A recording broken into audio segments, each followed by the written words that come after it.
করে আছি সরকার মেলা কেন করে অবশ্যই আমরা মেলা অনেক বিরোধী দল আছে সরকার মেলা অবশ্যই আমরা মেলা করি।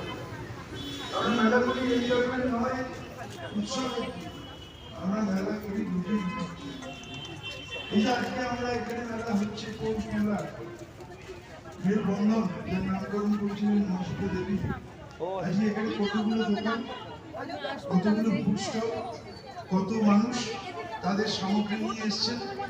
যদি দিনের শেষে সবকটা বিক্রি হয়ে যায়, তিনি যখন হাসি মুখে বাড়ি ফেরেন, এটার জন্যই আমাদের মেলাটা করা। লক্ষ লক্ষ মানুষের রুজি রুটি তৈরি করাই হচ্ছে আমাদের কাজ। আমরা পুজোয় থাকবো না, কিন্তু বই বিক্রি করবো।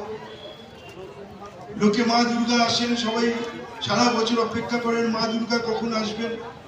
ধনী থেকে দরিদ্র সবাই একটা নতুন জামা কাপড় কেনেন, একটা উৎসব হয়, ভালো মন্দ খায় পুজোকে ঘিরে। এটা আমাদের জাতীয় উৎসব। তখন কেউ বলেন আমরা ঈশ্বরে বিশ্বাস করি না, আমরা পুজোয় নেই, কিন্তু আমরা বই বিক্রিতে আসি। এই করতে করতে, শুধু সমালোচনা করতে করতে অনেকে মহাশূন্যে পৌঁছে গেছে। আমি তাদের বলবো, মাটিতে নামুন, মাটিতে নেমে মানুষের কাজটা করুন। আর মানুষের সঙ্গে যার ওতপ্রোতভাবে নারীর যোগ, তার নাম মমতা বন্দ্যোপাধ্যায়। আজকে তার মস্তিষ্ক প্রসূত একটা একটা প্রকল্প আজকে সারা ভারতবর্ষ, আজকে তার কন্যাশ্রী সারা ভারতবর্ষের সমস্ত রাজ্য সেটাকে কপি করছে, ফলো করছে। আজকে তার লক্ষ্মীর ভান্ডার সারা ভারতবর্ষ আজকে তাকে কপি করছে।